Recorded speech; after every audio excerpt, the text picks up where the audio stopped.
வரஹ்மத்துல்லாஹி வபரகாத்துஹு. அல்ஹம்துலில்லாஹ் வஸ்ஸலாத்து வஸ்ஸலாம் அலா ரசூலில்லாஹி அம்மா பஅத். கண்ணியத்திற்குரிய எல்லாம் அல்ல அல்லாஹுவின் நல்லடியார்களே, நபிகள் நாயகம் ஸல்லல்லாஹு அலைஹி வஸல்லம் அவர்கள் கூறியதாக அபூ ஹுரைரா ரலியல்லாஹு அன்ஹு அறிவிக்கக்கூடிய செய்தி புகாரி என்ற நூலிலே பதிவு செய்யப்படுகிறது.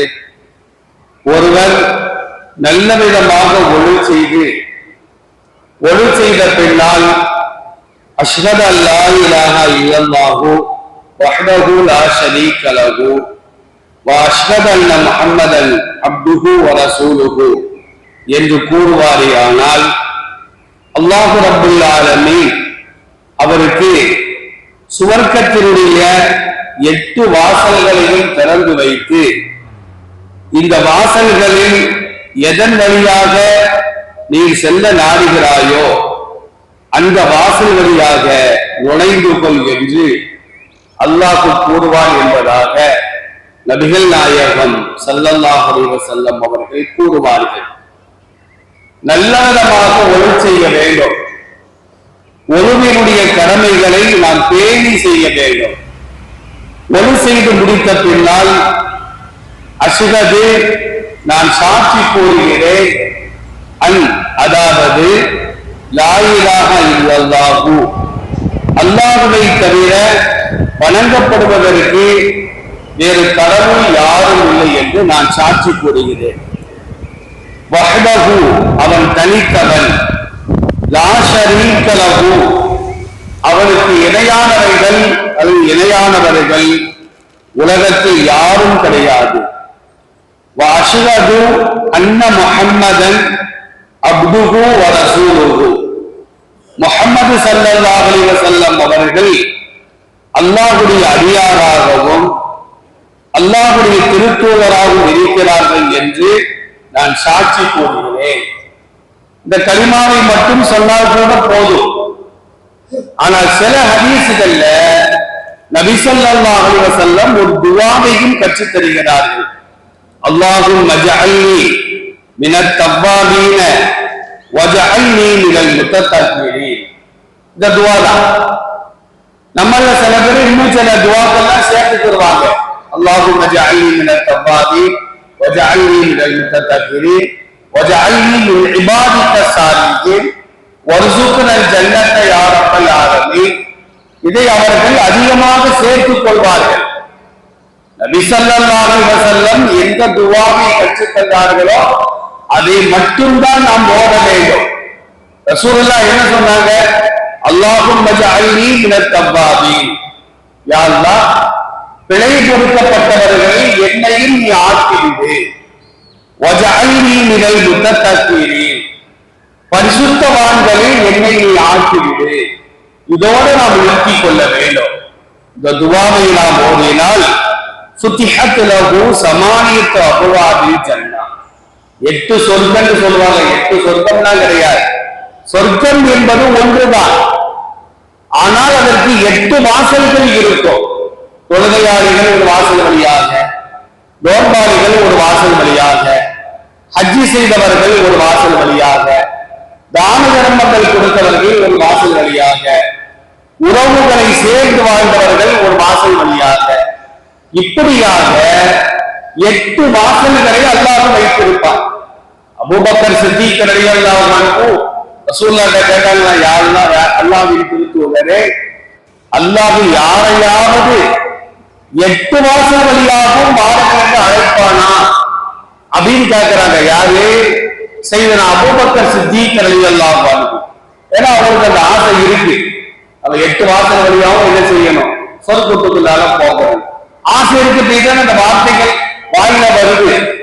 ரசூலுல்லாஹ் பார்த்தாங்களா, அபூபக்கர் ரொம்ப ஆசைப்படுறாரு போல அப்படின்னு நினைச்சுக்கிட்டு நபி ஸல்லல்லாஹு அலைஹி வஸல்லம் சொன்னார்கள், அபூபக்கர் அவர்களே, அந்த மாதிரி நபர்களில் நீங்கள் ஒருவராக ஆக வேண்டும் என்று நான் ஆசைப்படுகிறேன். அதாவது நீங்க 8 வாசல் வழியாகவும் அழைக்கப்பட வேண்டும் என்று நான் ஆசைப்படுகிறேன் என்று நபி ஸல்லல்லாஹு அலைஹி வஸல்லம் சொல்லி காட்டுகிறார்கள். அதனால் ஒளி செய்து முடித்த பின்னால ஞாபகத்தில் வைத்துக் கொள்ள வேண்டும், அஷ்ஹது அல்லா இலாஹ இல்லல்லாஹு வஹ்தஹு லா ஷரீக லஹு வ அஷ்ஹது அன்ன முஹம்மதன் அப்துஹு வ ரசூலுஹு. இந்த துஆ மட்டும் போதும்.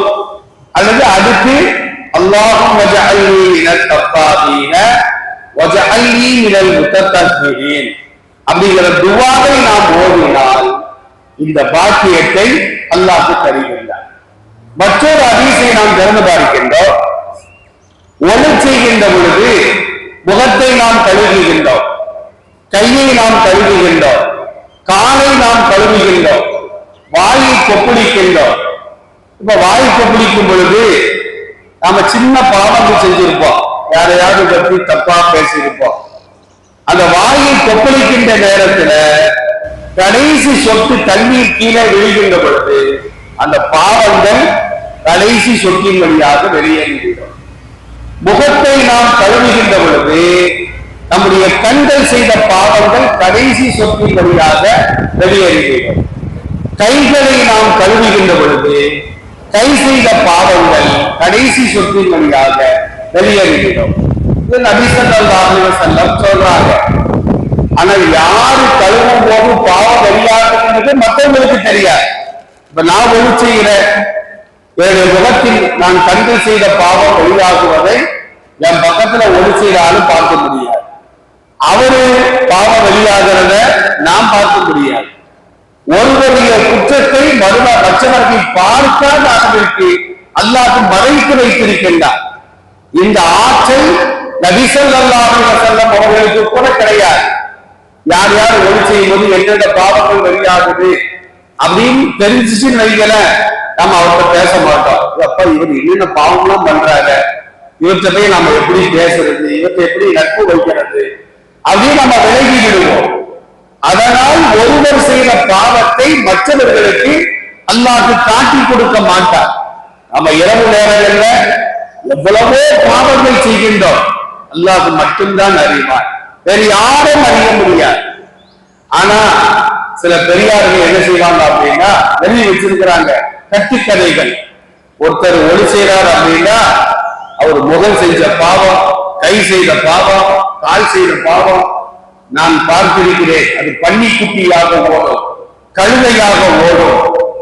இந்த ஆற்றல் ரசூலுல்லாஹ்வுக்கே கிடையாது, பெரியவர்களுக்கு எப்படி கிடைத்தது? அந்த பெரியார்கள் சொன்னதாக நூல்களிலே எழுதி வைக்கிறார்கள்.